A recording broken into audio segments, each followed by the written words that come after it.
સુરતમાં અનેક વખત મેહુલ બોગરાએ પોલીસને કાયદાનું ભાન કરાવ્યું છે. તો એવામાં વધુ એક કિસ્સો સામે આવ્યો છે કે જેમાં પોલીસવાળા મેહુલ બોગરા વિરુદ્ધ પૂછપરછની નોટિસ લઈને આવ્યા હતા અને તેણે પોલીસ સ્ટેશન આવી પોતાનું નિવેદન આપવાનું કહ્યું હતું. પરંતુ ફરી એકવાર આ પોલીસવાળાઓને મેહુલ બોગરાએ કાયદાનો પાઠ ભણાવ્યો હતો અને પાછા તગડી દીધા હતા.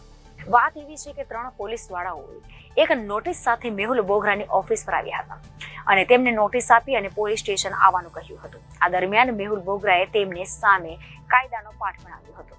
મેહુલ બોગરાએ પોલીસવાળાને પૂછ્યું હતું કે તમે કઈ કલમ મુજબ મારી પર કાર્યવાહી કરી આવ્યા છો. તો આના જવાબમાં પોલીસે કહ્યું CRPC 41A મુજબના નોટિસ આપવામાં આવે છે. તો તેના જ જવાબમાં સામે મેહુલ બોગરાએ કહ્યું પહેલા તમે કાયદો સરખો ભણો. આ કલમ ક્યારે લાગે તમને ખબર છે? જ્યારે કોઈ વ્યક્તિ પર FIR નોંધાય છે તે પછી તમે કોઈના વિરુદ્ધ આ કલમ મુજબ નોટિસ પાઠવી શકો છો. તો તમે પહેલા મારી પર FIR નોંધો અને પછી હું તમને જવાબ આપીશ. આ રીતે કાયદાના પાઠ ભણાવનારા પોલીસવાળાઓને પાછા તગડી મૂક્યા હતા. આપણું નામ જણાવો. ઓકે, તમે જે મને નોટિસ આપવા આવ્યા છો એ નોટિસ CRPC ની કઈ ધારા મુજબ આપો છો? 41A મુજબ. FIR થઈ ગઈ મારી ઉપર? તો FIR પહેલા 41A CRPC ની લાગે એ મને જણાવો. કયા કાયદા મુજબ FIR પહેલા? સાંભળો. CRPC માં એવી કઈ ધારા છે જેમાં FIR થયા વગર તમે મારી ઓફિસમાં આવી અને મને નોટિસ આપી શકો? એ મને જણાવો. ચાલો, એવી કોઈ ધારા છે તમારી પાસે? FIR પહેલા થાય કે પહેલા ઇન્વેસ્ટિગેશન થાય? પહેલા FIR થાય પછી ઇન્વેસ્ટિગેશન થાય.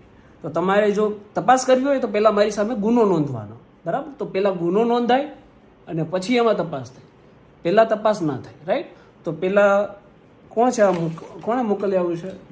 PIશ્રીએ મોકલાવ્યું છે ને. તો PIશ્રીને પહેલા જણાવો કે પહેલા મારી સામે ગુનો નોંધે, બરાબર? તો ગુનો નોંધાય ને પછી તપાસના કામે મારી ઉપર 41A નું તમે સમન્સ ઇસ્યુ કરજો. એટલે નોટિસ ઓફ અપીયરન્સ તમે મને 41A મુજબ આપશો ને તો પછી હું તમારી પોલીસ સ્ટેશનમાં આવીશ. મારું જે નિવેદન આપવાનું હશે ને એની માટે. આ બધા છે ને આ તૂછલા વેડા કહેવાય, અરજીના કામે નિવેદન લખાવો. હા, લઈ લો. ચાલો, બરાબર. PIને જણાવજો કે પહેલા FIR થાય અને કાયદો ન વાંચ્યો હોય તો હરકો એકવાર વાંચી લે અને પછી મારી ઓફિસની અંદર નોટિસ ઓફ અપીયરન્સ આપવા આવો, બરાબર? ચાલો, ધન્યવાદ. જય હિન્દ ભાઈ. હા. Reporter Arvind Rathod, Janadesh news, Surat.